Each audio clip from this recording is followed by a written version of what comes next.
PM पाठशाला guys. आज हम लेकर आए हैं पीडब्ल्यू ओनली आईएएस का प्रहार मेन 2024, जिसमें हम ना आज शुरू करेंगे मेंस वाला पार्ट। देखो, ये वाली मैगज़ीन इसलिए लेकर आया जा रहा है, ऐसा मत सोचना कि विजन आईएएस का पीटी 365 नहीं आएगा या विजन आईएएस की फरवरी की मैगज़ीन नहीं आएगी, सब आएगा, ठीक है। ये इसलिए लेकर आया जा रहा है क्योंकि ना देखो, स्टैटिक पोर्शन भी तो हमें अपना स्ट्रॉन्ग करना ही है ना गाइस। तो स्टैटिक पोर्शन भी हमारा स्ट्रॉन्ग रहे, तो एक दिन ऐसा करेंगे, एक दिन current affair part, next day static portion, so that हमारी एक हॉलिस्टिक प्रिपरेशन हो पाए। तो आप सबकी डिमांड पर ही ये लेकर आया जा रहा है। तो आज का जो नंबर 1 टॉपिक है मॉडर्न इंडिया का, वो उठाएंगे हम, जिसमें हम बात करेंगे कि 18th सेंचुरी में कैसे कैसे ट्रांजिशन का फेज़ शुरू हुआ, ठीक है। कैसे कैसे यूरोपियंस आए, यूरोपियंस इंडिया में आए तो उन्होंने क्या क्या काम किए, ठीक है। मतलब पूरा 18th सेंचुरी को आज हम ट्रैवल करने वाले हैं बाय दिस वीडियो, ठीक है।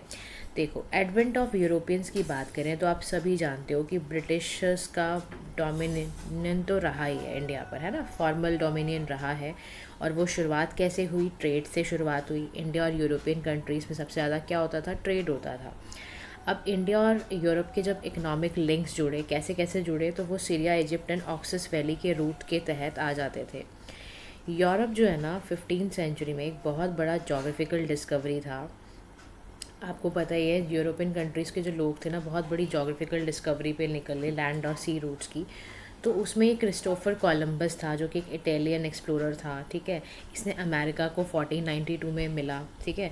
ऐसे ही ना वास्को डी गामा जो ना पोर्टुगीज़ एक्सप्लोरर था, इसने ना एक पैसेज डिराइव करा, एक मैरीटाइम पैसेज डिराइव करा था यूरोप से इंडिया जाने के लिए 1498 में।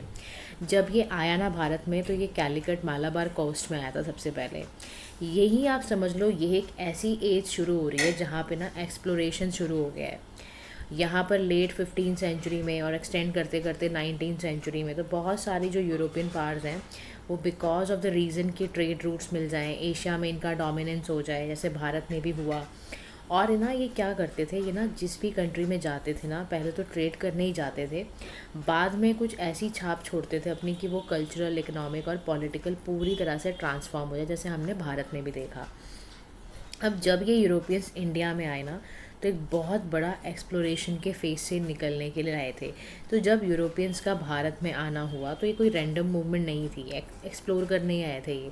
तो सबसे पहले उन्होंने देखा कि ना कौन कौन से ऐसे ट्रेड रूट्स हैं जो ब्लॉक्ड हैं, क्योंकि ऑटोमन्स का बहुत कंट्रोल होता था लैंड रूट्स में। तो इनको समझ आ गया था कि यार ये तो बेवकूफ़ हैं ऑटोमन्स, लैंड रूट्स तो बहुत फिर भी महंगा पड़ेगा, चीपर रूट पे हम फाइंड आउट करते हैं। तो इनको चीपर रूट कौन सा मिला? सी रूट मिला। अब ना क्या हुआ, इनको नज़र आने लगा कि भारत में तो ल्यूक्रेटिव मार्केट है, यहाँ पर ना बड़ा आसानी से ना गुड्स का एक्सेस वगैरह हो जाएगा। तो सबसे पहले ये काम हुआ। उसके बाद ना सी रूट्स ओपन होने शुरू हो गए। जैसे एक्सप्लोरर थे, दियास थे, डिगामा थे, इन्होंने एक सी रूट भारत में ना, तो इनको मिल गया। अब ना इन्होंने धीरे धीरे क्या हुआ, जब आपको ना देखो नए ट्रेड रूट्स मिल जाते हैं, तो आप ना किसी पार को हटा देते हो, सरपास कर देते हो। उन्होंने भी अरब के डोमिनेंस को सरपास कर दिया। फिर ना देखो, इसमें खाली इतना ही काम नहीं था कि सी रूट मिल गया, ट्रेड रूट जो ब्लॉक थे वो मिल गए। अब क्या हुआ है, साथ साथ में ना इनको रॉयल बैकिंग भी मिल रही है। बहुत बड़े बड़े जो स्ट्रॉन्ग मोनार्क्स हैं, उनको ना एक्सप्लोरेशन का एक ऐसा पाथ मिला, वेल्थ का ग्लोरी मिलनी शुरू हो गई, एडवांसमेंट हुआ नेविगेशन टूल्स का, कंपास, एस्ट्रोलेब, ये सब मिलनी शुरू हो गई। तो ना ड्रीम्स ऑफ एशियन रिचेस और स्प्रेडिंग क्रिश्चियनिटी, इन सब शुरू हो गया। इससे ना एक नया तरह का फैक्टर्स हमने देखा कि यहाँ पर ना भारत में अराइवल हो गया। और इसमें देखा जाएगा कि पूरे वर्ल्ड सिनेरियो में ना ट्रेड पूरी तरह से बदलने लगा, ठीक है, ऐसा होने लगा था। अब जब ना पोर्टुगीज़ रूल भारत में आया था, तो समझना क्या था। पोर्टुगीज़ का रूल शुरू होता है 1498 से लेके 1509 में। तो सबसे पहले इनके कदम पड़ते हैं हमारे, जब भी वास्को डी गामा के जैसे ही भारत में कदम पड़े, तो ट्रेड का डोमिनेशन शुरू हो गया था। बहुत ज़्यादा जो ट्रेड का कंट्रोल, मोनोपोली वगैरह का एम से ही आया था। इसके बाद ही ना फ्रांसिस्को डी अल्मेडा था, ये 1505 से 1509 तक रहा, सबसे पहला वाइस रॉय था पोर्टुगीज़ इंडिया का। तो पेपर में आ ही सकता है ना, ये पता होना चाहिए। अच्छा, इसी ने क्या किया था, ब्लू वाटर पॉलिसी को ना इम्प्लीमेंट करा था, ताकि ना नेवल में ना डोमिनेंस हो जाए। तो अगर ये क्वेश्चन आ जाए कि ब्लू वाटर पॉलिसी क्या थी, तो आपको पता होना चाहिए। देखो सबसे पहली बात, पोर्टुगीज़ एम्पायर से ये एसोसिएटेड है। इसमें क्या किया गया था, मैरीटाइम ट्रेड रूट्स को कंट्रोल करने की कोशिश की गई थी, स्पेसिफिकली इंडियन ओशन और अरेबियन सी। यहाँ पर बेसिकली प्रायोरिटाइज़ किया गया था कि नेवल स्ट्रेंथ को बढ़ाना है, सी लेन्स को कंट्रोल करना है। तो इसका काम है ट्रेड को मोनोपलाइज करना, इंडियन ओशन को, अरेबियन सी को। तो ये इससे रिलेटेड है, राइट, समझ रहे हो। तो याद रखना, फ्रांसिस्को डी अल्मेडा पहला वॉइसरॉय ऑफ इंडिया था। इन्हीं को 1505 में इन्होंने इस वाटर पॉलिसी को, ब्लू वाटर पॉलिसी को इम्प्लीमेंट करा था, ठीक है। अब ना जैसे तैसे देखो टाइम बदल रहा है, नए नए लोग आ रहे हैं। तो इसी के बाद से ना अफोंसो डे करके नाम के आए थे ना, आर्किटेक्ट थे पोर्टुगीज सुप्रीमेसी के। इनको ना क्या किया इन्होंने ना देखो ट्रेड रूट पे ना कब्ज़ा जमाने के लिए इंडियन ओशन पे सबसे पहले, देखो सीखने की कोशिश करो, हिस्ट्री से भी ना हम बहुत सारी चीज़ें सीखते हैं। अब इन्होंने यहाँ पर स्ट्रैटेजिक कंट्रोल करना शुरू कर दिया। गोवा को सीज़ कर लिया, बतकाल को सीज़ कर लिया, है ना। लोकल लोगों से शादी वादी करनी शुरू कर दी कि भाई हमारी पॉलिसी आराम से इम्प्लीमेंट हो जाए। इन्होंने ना पॉलिसी ऑफ इम्पेरियलिज्म को भी आगे बढ़ाया था। ट्रेड रूट्स को कंट्रोल करने के लिए, स्पाइस यानी कि जितने भी मसाले हैं उनको अपना सिक्योर करने के लिए, इंडिया में एक्सपेंशन करने के लिए ये क्या करते थे, कुछ कुछ लोकेशंस पे जाके सेटल होना शुरू हो गए, ठीक है।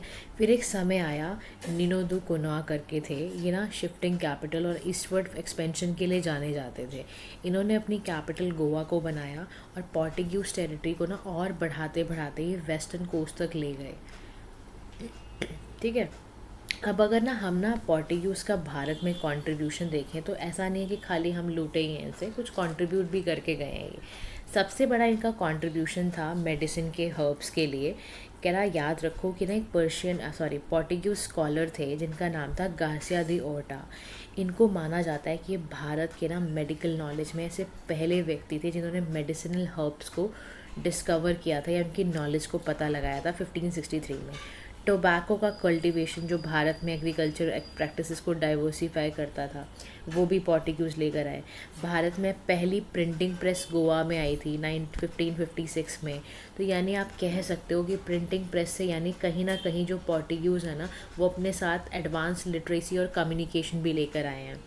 साथ ही साथ आर्किटेक्चर में डेक्कन रीजन में अगर आप देखो तो बहुत अच्छा बिल्डिंग बनाना, एग्जाम्प्लीफाइड एलैबोरेट मोनोलिथ्स करके बिल्डिंग वेस्ट को उसके अकॉर्डिंग बनाना, तो वो सब फैक्टर्स ये लेकर आए थे, ठीक है। तो सबसे पहले हमारे देश में कौन आए हैं, पोर्टुगीज आए थे, उसका मैंने आपको पूरा फैक्टर बता दिया।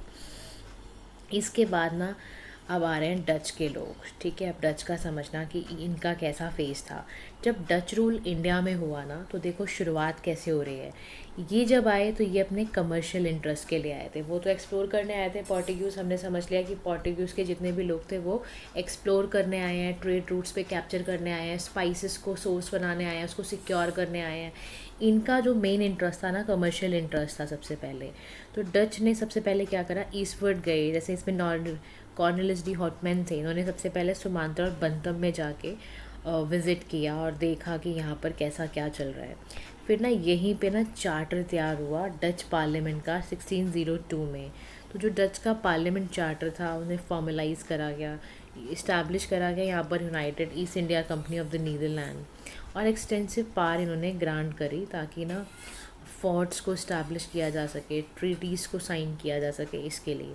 अच्छा, इसी में ना डच की फैक्ट्रीज़ भी भारत में थी, जैसे मसूलीपट्टनम टू कोचिन करके ना यहाँ पर डच की फैक्ट्रीज़ थी। तो डच ने ना बहुत सारी फैक्ट्रीज़ को बनाया था ईस्टर्न और वेस्टर्न कोस्ट में, चाहे वो पुलिकट हो, सूरत हो, नागपट्टनम हो, इस सारी की सारी फैक्ट्रीज़ को भी यहाँ पर तैयार करा गया था। समझ रहे हो, ये सारा फैक्टर कहाँ पर आ रहा है, जब ना डच आए हैं भारत के अंदर।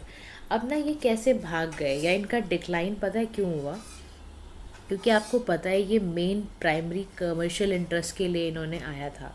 अब इन्होंने ना कुछ स्पाइस आइलैंड बना दिए इंडोनेशिया में, तो डच ने क्या करा, इंडिया की तरफ इतना ध्यान ना लगा के Dutch prioritise trade over imperial expansion in India.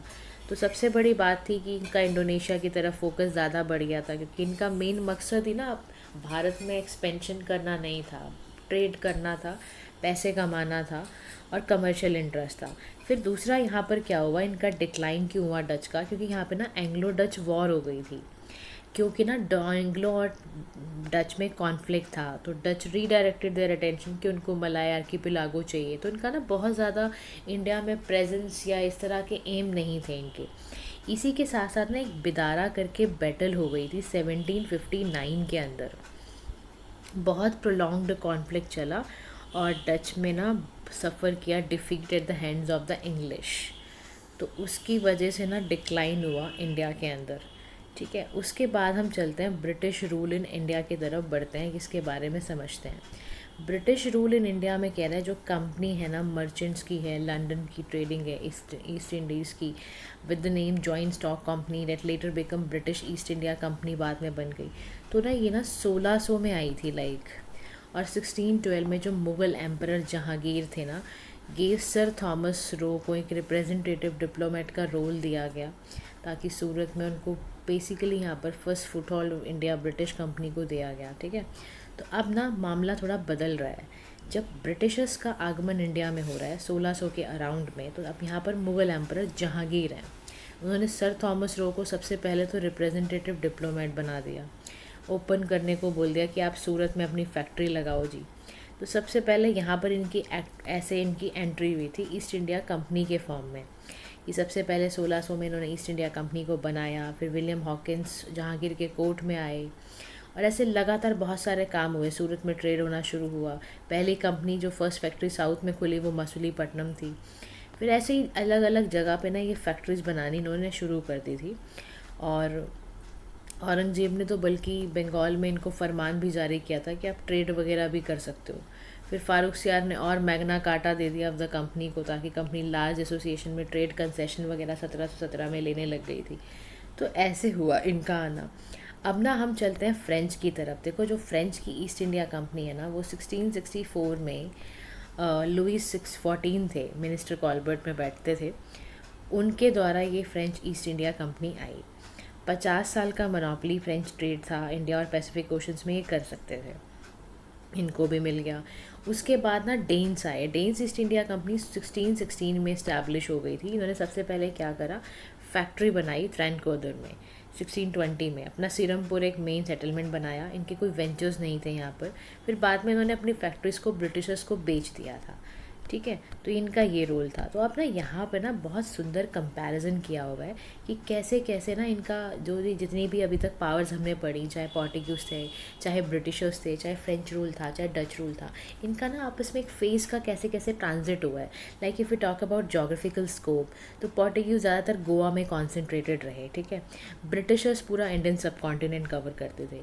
France का अगर हम देखें तो फ्रेंच का रूल ना आपको मिलेगा पौंडीचेरी में या चंद्रनौगर में। डच वाला मालाबार कोस्ट, समझ रहे हो, इन तीनों में आपने एक कॉमन चीज़ देखी कि इनकी प्रेजेंस पूरे भारत में नहीं है। ब्रिटिशर्स की पूरा जो है ना वो पूरे भारत के अंदर इनका जोग्राफिकल स्कोप है, like they are present in every part of India, है ना। फिर फोकस का बात करें तो देखो ये ट्रेड करने आए थे, ये इकोनॉमिक एक्सप्लॉयटेशन करने आए थे, ये भी इकोनॉमिक एक्सप्लॉयटेशन करने आए थे, लेकिन इनके कुछ और ही प्लान थे। Administrative reforms, plantation economy, economic exploitative, इनका भी शुरुआती प्लान देखो थोड़ा थोड़ा कॉमन जैसा सा ही था, लेकिन बाद में चेंजेस आए हैं। अब देखो कल्चरल इन्फ्लुएंस में अगर हम देखें पोर्टुगीज़ का, तो ये हम पर थोपते थे कि हमारी पोर्टुगल लैंग्वेज को बोलो, हमारा कल्चर अडॉप्ट करो। यहीं पर आप इंग्लिश का देखो, अगर ब्रिटिश ईस्ट इंडिया कंपनी का देखो तो इंग्लिश लैंग्वेज का बहुत था, लीगल सिस्टम को इन्होंने वैसे ही बनाया। ऐसे ही फ्रांस, ऐसे ही डच का। अब रेजिस्टेंस कैसे आई, तो यहाँ पर अथॉरिटेरियन गवर्नेंस थी, यहाँ पर सिग्निफिकेंट मूवमेंट बहुत ज़्यादा हो रही थी, यहाँ पर भी इंडिपेंडेंस और लोकल यूरोपियंस ने रूलर्स ने यहाँ पर रजिस्ट करा था। इनका रूल तो चलो बहुत जल्दी जल्दी ख़त्म हो गया, एंड हो गया 1961 में पोर्टुगीज चले गए, और 947 में इंडियन इंडिपेंडेंस के बाद ब्रिटिशर्स चले गए, फिर उसके बाद 954 में ये फ्रांस, और उसके बाद 1825 में डच भी चला गया था। अब अगर हम लेगेसी इन तीनों चारों के देखें, अगर कंट्रीज़ के जो जो भी आए ये लोग, तो पोर्टुगीज़ आए तो ये अपनी पोर्टुगल भाषा क्रिश्चियनिटी को यहाँ पर करके चले गए। इंग्लिश लैंग्वेज वगैरह हमारे देश में तभी आई जब ब्रिटिशर्स का आना हुआ। फ्रेंच लैंग्वेज आई या डच लैंग्वेज आई, तो ये सब लोकल कस्टम्स में आने लगा। उसके बाद अगर हम बात करते हैं रिलीजियस इंस्पिरेशंस की, तो ये ना बहुत ऑर्थोडॉक्स होते थे। पोर्टुगीज़, ये थोड़े से प्रोटेस्टेंटिज्म से होते थे, उनका रूल उस हिसाब से होता था। ये इनलाइटेंड हैं, ये आपके कमर्शियल इंटरेस्ट के साथ आए हैं। इनका कंसंट्रेशन कोस्टल एरिया है, ये पूरे पूरे इंडिया में है। इनका ट्रेडिंग पोस्ट के आसपास है, ये ट्रेड डोमिनेंस के लिए हैं। तो ये एक इम्पॉर्टेंट एक चार्ट आपके सामने आ गया कि अगर कभी कंपैरिजन लिखने को आए कि how they have transformed 18th century आपस में कैसे ट्रांसफॉर्म फेज था भारत के लिए, तो आपको इस सभी चीज़ों को मेंशन करना है। अब यहाँ ये कह रहा है कि ना बड़ी अजीब सी बात है कि ब्रिटेन का इतना डोमिनेंस यूरोपियन पावर्स में सबसे ज़्यादा क्यों था, और ब्रिटिश ईस्ट इंडिया कंपनी के आने से एडवांटेजेस क्या हुए। तो सबसे बड़ा एडवांटेज था कि स्ट्रक्चर एंड लीडरशिप हमें समझ आ रही। इससे पहले जितनी भी यूरोपियन पावर्स आई थी ना, उनका स्टेट कंट्रोल कंपनीज नहीं थी। इंग्लिश ईस्ट इंडिया कंपनी एक बहुत डायनेमिक स्ट्रक्चर लेकर आई थी। इलेक्टेड डायरेक्टर्स थे जो इसके शेयर होल्डर्स बहुत इन्फ्लुएंस हुए, बेटर डिसीजन मेकिंग शुरू हो गई। आपका ना ब्रिटेन का जो रॉयल नेवी था, लार्जेस्ट एंड मोस्ट एडवांस था अपने टाइम का। ट्रेड रूट्स करना, मिलिट्री कॉन्फ्लिक्ट्स पे जाना, ये बहुत अच्छा चलता था। उसके बाद है broader societal and technological factors की अगर हम बात करते हैं। इंडस्ट्रियल रिवोल्यूशन हुआ है जिसकी वजह से टेक्सटाइल प्रोडक्शन में एडवांसमेंट आना, है ना, स्टीम पावर का बढ़ना, अब इससे ही प्रॉब्लम है। उसके बाद मिलिट्री स्ट्रेंथ की बात करी जाए तो वेल ट्रेंड है, डिसिप्लिन ब्रिटिश सोल्जर्स हैं, टेक्नोलॉजिकल एडवांसमेंट है। स्टेबल गवर्नमेंट की बात करें तो यहाँ पर ना यूरोपियंस की वजह से देखो क्या हो रहा है। फ्रांस वगैरह में इंस्टेबिलिटी बहुत ज़्यादा है क्योंकि नेपोलियनिक वॉर्स में फंसे हुए हैं, है ना। ब्रिटेन के अंदर स्टेबिलिटी का फेस था तो वो बड़े स्ट्रैटेजिक प्लानिंग के साथ आए हैं। ये सारे कारण है ब्रिटेन का भारत में बहुत लंबे समय तक राज करना और पूरे भारत के अंदर राज करने का।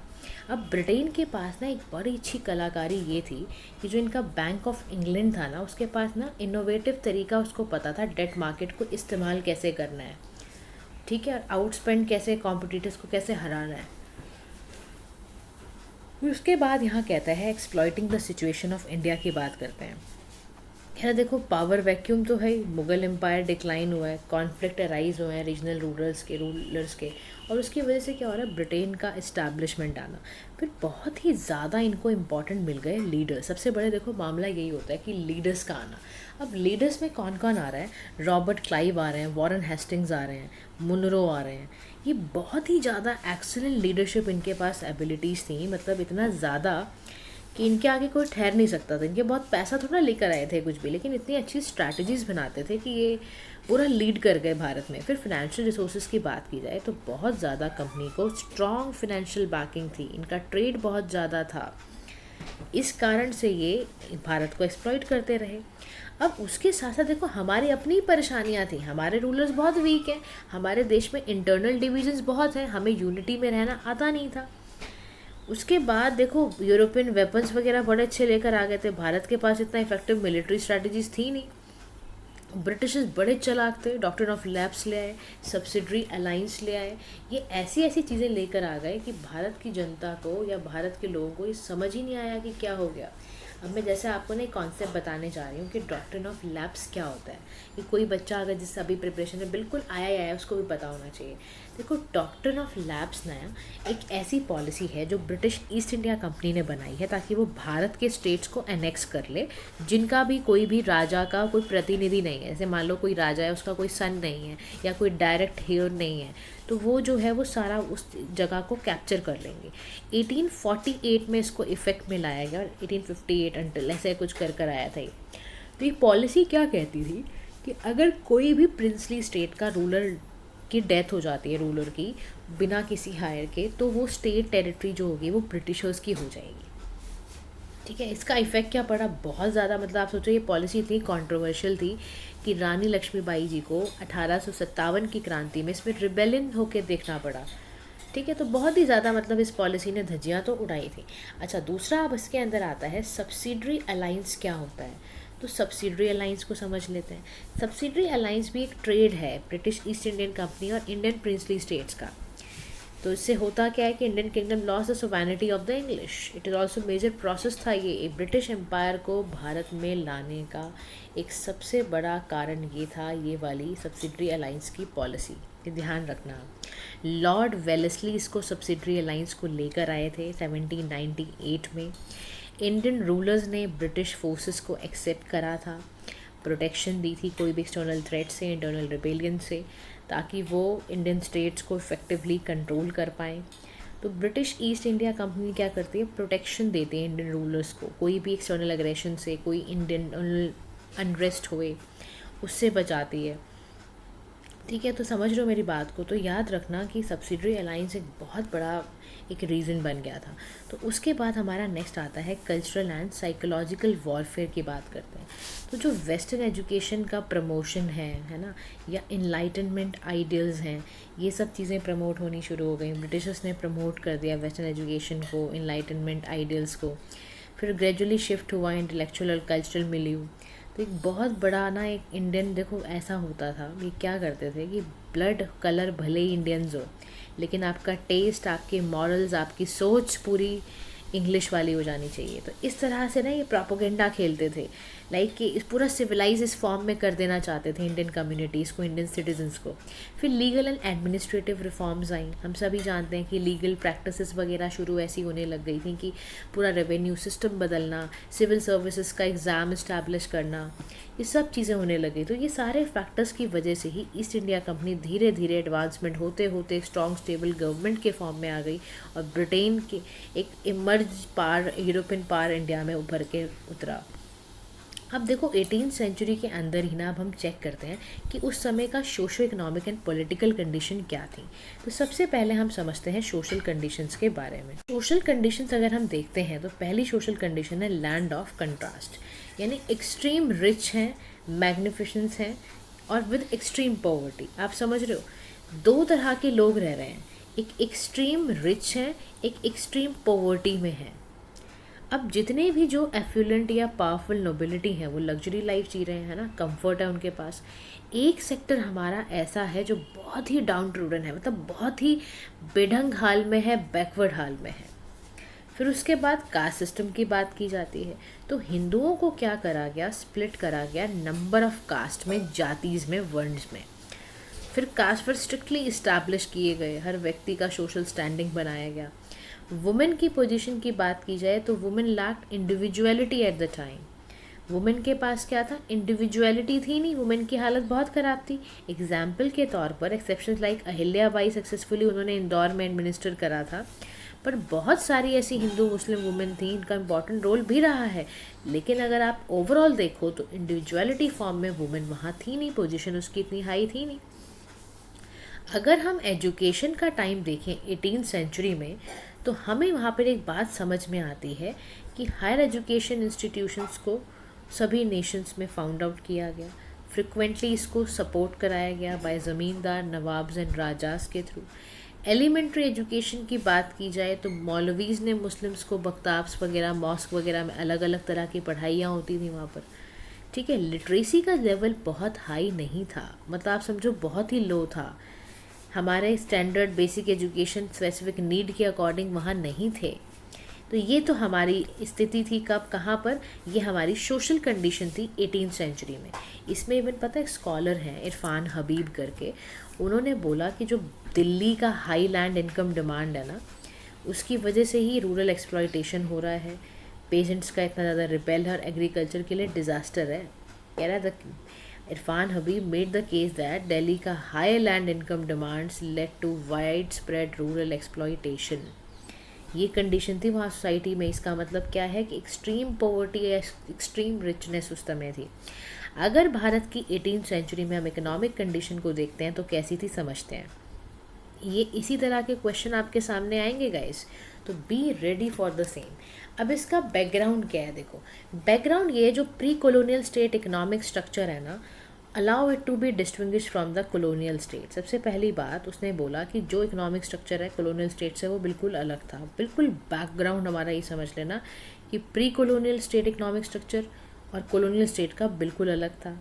फिर यहाँ ना एक बर्टन स्ट्रेन होते थे। उन्होंने बोला कि बहुत सारे पॉसिबल कॉजेज़ थे कि भारत के अंदर फाइनेंशियल क्राइसिस 18 सेंचुरी में क्यों चल रहा है। एक तो हमारा जो exchange in terms of money and ये सब था ना, वो स्टैंडर्डाइज मीन्स थे बहुत ज़्यादा, क्राइसिस इस वजह से भी पंगा पड़ गया था। फिर कर्जा बहुत ले रखा था। अश्विन दास गुप्ता ने बताया कि बहुत ज़्यादा जो हमारे क्रेडिट थे, बहुत ज़्यादा हमारा ट्रेड वगैरह में नुकसान चल रहा था उस समय। फिर इकॉनमी में ना डिपेंडेंस हमारी कंपनीज़ में बहुत ज़्यादा बढ़ गई थी। बी आर ग्रोवर ने तो बोला इवन कि हमारा जो भी कॉटन इंडस्ट्री थी, फॉरेन ट्रेड था, ये बहुत ज़्यादा अच्छा नहीं चल रहा था, हमारा कंपनी डिपेंडेंट हो गया था। फिर वेल्थ का एक्यूमुलेशन बहुत कम सेक्टर्स, बहुत कम लोगों पे था। फिर rise in demand for luxury product, East Indias का राइज़ क्यों हुआ? क्योंकि बहुत ज़्यादा लोकल लैंडलॉर्ड्स सबके लेबर को फोर्सफुली इन्होंने हटाया। फिर डिमांड क्रिएट कैसे हुई? लग्जरी गुड्स की डिमांड क्रिएट हुई। तो सतीश चंद्रा बड़ी अच्छी बात कहते हैं कि fiscal crisis late 17th century में, एक तो सेक्टरल प्रॉब्लम्स थी, मुगल इंस्टीट्यूशंस ठीक से काम कर नहीं रहे थे, चाहे जागीर हो, मनसब्स हो। इस कारण से हमारी इकोनॉमिक कंडीशन भी उस टाइम पे 18th सेंचुरी में ख़राब थी। अब आता है पॉलिटिकल कंडीशन का बैकग्राउंड। तो आप याद करो कि जब जब फर्स्ट डिकेड 17th सेंचुरी का शुरू हुआ है तो मुग़ल एम्पायर का गिरावट शुरू हो गई है। 1739 तक आते आते दिल्ली में आप समझ लो डिवास्टेशन ले आए, नादिर शाह का इन्वेजन ही हो गया था। फिर 1761 में मराठास नॉट द मुगल, जिन्होंने बैटल एंगेज किया अब्दाली के साथ, मुगल एम्पायर ब्रिटिश प्रिजनर में चला गया।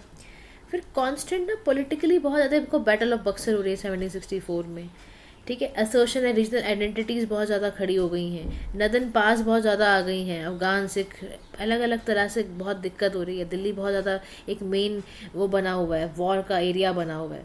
फिर स्ट्रॉन्ग मोनार्क कोई है नहीं, पॉलिटिकल नेक्सस में अपनी प्रॉब्लम है, जागीरदारी का अपना क्राइसिस है। ये सारे के सारे क्राइसिस पॉलिटिकल कंडीशंस के लिए दिए गए। तो इसीलिए अगर आपके पेपर में सवाल आ जाए कि 18th सेंचुरी को एक डार्क एज क्यों बोलते हैं, तो आप बताओ कि भाई 18th सेंचुरी में डिसऑर्डर और इंस्टेबिलिटी के अलावा कुछ नज़र कहाँ आता है? आप देखो ना, एक तो मुग़ल एम्पायर का फॉल होना, ब्रिटिश कंट्रोल का बढ़ जाना, उसके बाद जो सोशल ग्रुप्स हैं, सब्सटेंशियल पोर्शन ऑफ इंडिया के जितने भी, वो पार्टिसिपेट ही नहीं कर रहे हैं। डिक्लाइन मुगल्स के होने से फिर और भी समस्याएं हैं। तो स्कॉलर्स ने तो बोला कि इंडिया की जो मिडिल एज थी ना, केम टू एन एंड 1557 में, फिर मॉडर्न एज शुरू हुई है। तो in the 20 years following Plassey Warren Hasting बहुत ज़्यादा हमने देखा कि वेस्टर्न इन्फ्लुएंस भारत पे बढ़ता ही जा रहा था। अब इसकी वजह से देखो क्या क्या हो रहा है। अब इस फेज़ की ना ये डिफ़िकल्टीज़ बताना शुरू कर रहा है कि देखो अभी तक आपने पढ़ा कि ये सारे फेज़ बने जिसकी वजह से यहाँ इतनी प्रॉब्लम थी। अब हम ये समझते हैं कि इस फेज़ में ना इतनी फ्रेगमेंटेड पॉलिटिकल सिचुएशन क्यों थी। बहुत डिफ़िकल्ट फेज़ है, बहुत डिवाइडेड डेमोक्रेसी है, बहुत कॉम्प्लिकेटेड है, पॉलिटिकल इन्वायरमेंट बिल्कुल स्टेबल नहीं है। फॉल हो गया है मुग़ल एम्पायर का, मुग़ल एम्पायर रहा नहीं है, बहुत क्रम्बल है, लीडर्स बहुत वीक हैं वहाँ के। अभी पावर वैक्यूम में क्रिएट हो गया है कि कौन लीड करेगा, कोई रीजनल रूलर ठीक से निकल के नहीं आ रहा है। फिर रीजनल पावर्स की राइज होना, मराठा सिख राजपूत खड़े हो गए। अब खड़े हो गए तो देखो, लेकिन डिसइंटीग्रेशन फिर है आपके पास, आपका फ्रेगमेंटेड है, कुछ मराठा सरकार बना रहा है, कोई सिख सरकार बना रहा है, तो कहाँ से कंट्री तो बट गई आपकी। फिर लोकल इकोनॉमीज़ में हालात बहुत ख़राब चल रहे थे। एग्जाम्पल अवध और बंगाल जो है, वहाँ पर टेक्सटाइल का प्रोडक्शन वगैरह होता था, वो सब डिसेंट्रलाइज हो रहा है अभी। इम्पीरियल सेंटर सारा लेके जा रहे हैं, क्राफ्ट वगैरह सब, हमारा ट्रेड वगैरह सब लेके जा रहे हैं वो। और यूरोपियन कॉलोनीज़ का बहुत ज़्यादा इन्फ्लुएंस है। आप सोचो ना, ब्रिटिश है, फ्रेंच है, पोर्टुगीज़, इनका डोमिनेंस हमारे कंट्री में बढ़ता ही जा रहा है। तो ये सब फैक्टर्स बन गए जिसकी वजह से कहना पड़ गया कि this phase is highly collapsing phase for the country. बहुत ज़्यादा डिक्लाइन, देखो इनका क्यों हो रहा है डिक्लाइन मुगल एम्पायर्स का। ग्रेट ब्रिटेन को इसी का तो एडवांटेज मिला, इसीलिए तो जो लार्ज पॉपुलेशन थी हिंदूज़ की, वो भी रिवोल्ट करने लग गई मुगल्स के खिलाफ। औरंगजेब की डेथ हुई है 1707 में। आप समझो उसके बाद से लेटर मुग़ल रूलर्स तो बिल्कुल काम ही नहीं कर पाते थे, और उसकी वजह से देखो वीक सक्सेसेस पैदा हुए, फाइनेंशियल इश्यूज बहुत ज़्यादा थे, मिलिट्री एडमिनिस्ट्रेशन अच्छा था ही नहीं, पैसा था नहीं, नॉर्थ ईस्ट बॉर्डर्स पे काम नहीं हो रहा था, इनोवेशंस की दिक्कत थी, तो नॉर्थ वेस्ट बॉर्डर्स को भी करा जा रहा था। अब इसी के साथ साथ ना रीजनल स्टेट्स यहाँ पर राइज कर रहे हैं, क्योंकि मुग़ल एम्पायर अभी डिक्लाइन हो रहा है। देखो जब कोई बहुत सेंट्रल पार्ट डिक्लाइन होती है ना, तो इसी फेज़ में क्या होता है, छोटी छोटी रीजनल पावर्स आनी शुरू हो जाती हैं। तो इसमें इन्होंने क्या करा, क्रिटिकल असेसमेंट दिया हुआ है। जब राइज हुआ रीजनल स्टेट्स का तो मिलिट्री स्ट्रेंथ भी बढ़ी, लीडर एंड ऐसा नहीं था, एडमिनिस्ट्रेशन वगैरह भी आया, इकोनॉमिक पॉलिसीज़ भी ठीक हुई हैं। अब देखो मिलिट्री स्ट्रेंथ कैसे बढ़ रही है। बहुत सारे जो स्टेट थे उन्होंने Mughal style gun powder weaponry बनाना शुरू कर दिया, कैवलरीज को एम्फोसिस कर दिया, फायर आर्म्स वगैरह क्रिएट कर दी। लीडरशिप एंड एडमिनिस्ट्रेशन की बात करें तो क्रिस्मेटिक लीडर हैं, सेवरल स्टेट्स हैं rose to prominence under the guidance of charismatic leader like Shivaji Maratha के, हैदर अली हैं, टिप्पू सुल्तान है। एडमिनिस्ट्रेशन का जो सिस्टम है वो बहुत डिफ़र कर रहा है। इकोनॉमिक पॉलिसीज़ को देखोगे तो आप रेवेन्यू जनरेशन बहुत ज़्यादा हो रहा है, बहुत सारे जो स्टेट्स हैं वो रेवेन्यू कलेक्शन की बात कर रहे हैं कि लैंड टैक्स से पैसा कमाएंगे, ट्रेड रूट से कंट्रोल करेंगे हम। ट्रेड एंड कॉमर्स की बात करें तो बहुत से ऐसे स्टेट हैं मराठा एंड गुजरात में जो रीजनल और इंटरनेशनल ट्रेड में पार्टिसिपेट कर रहे हैं। सोशल एंड रिलीजियस लैंडस्केप की अगर बात की जाए तो रिलीजियस टॉलरेंस है। बहुत सारे जो स्टेट हैं मैसूर अंडर हैदर अली, वो रिलीजियस टॉलरेंस पे काम कर रहा है, तो वो बहुत अच्छा कर पा रहा है। सोशल रिफॉर्म्स में टीपू सुल्तान ने सबसे पहले आते ही सती प्रथा को हटाया, फीमेल इन्फेंटिसाइड को हटाया। सिख किंगडम्स को बोला कि आप यूनिफाइड रहो, आप अपने हिसाब से चलाओ, अपने हिसाब से चलाएंगे। फिर पॉलिटिकल सिस्टम मोनार्कल फॉर्म था, ये सब आने लग गया, डिग्री ऑफ स्टेबिलिटी बढ़ने लग गई। तो कंक्लूजन में यहाँ पर क्या कह रहा है कि देखो मराठास का राइज के क्या फैक्टर्स थे। कह रहा है लैंग्वेज एंड लिटरेचर बहुत बड़ा इम्पैक्ट था। एक नाथ ने बहुत ज़्यादा मतलब आप समझो कि सेंस ऑफ कम्युनिटी मराठास के अंदर डाली। जोग्राफिकल सर्कमस्टांसेस ऐसे हो गए थे कि मराठा का पावर अपने आप राइज हो गया। तो फिर ना ट्रेनिंग इन मैनेजिंग अफेयर्स बहुत अच्छा करते थे ये। अनस्टेबल कंडीशन थी साउथ में, उसकी वजह से भी इनका रोल। गुरिल्ला वॉरफेयर में बहुत ही अच्छे थे ये। क्रिस्मेटिक नेचर जो शिवाजी का एक बड़ा अच्छा सा वो जो क्रिस्मेटिक पर्सनालिटी थी, वो सब कुछ बहुत ज़्यादा हेल्प कर रही है।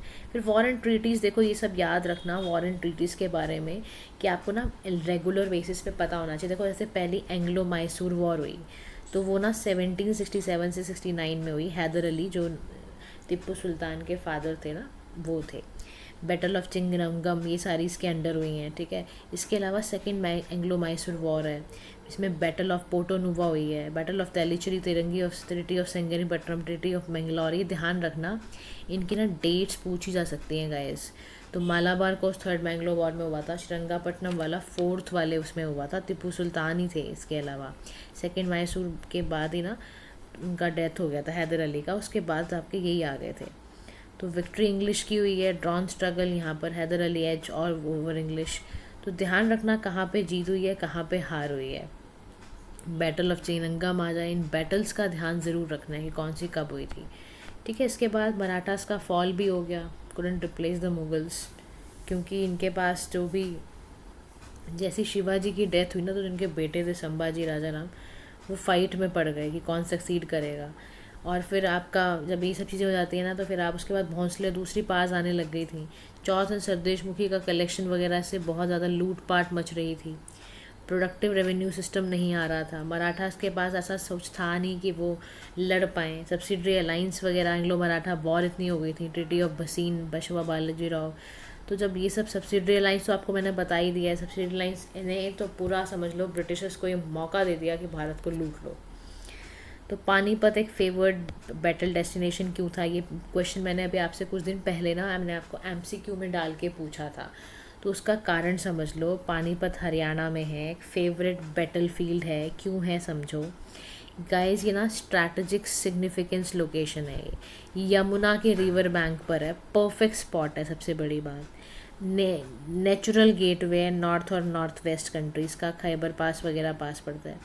पॉलिटिकल रेलेवेंस बहुत ज़्यादा है, दिल्ली आगरा जयपुर आसपास पड़ते हैं।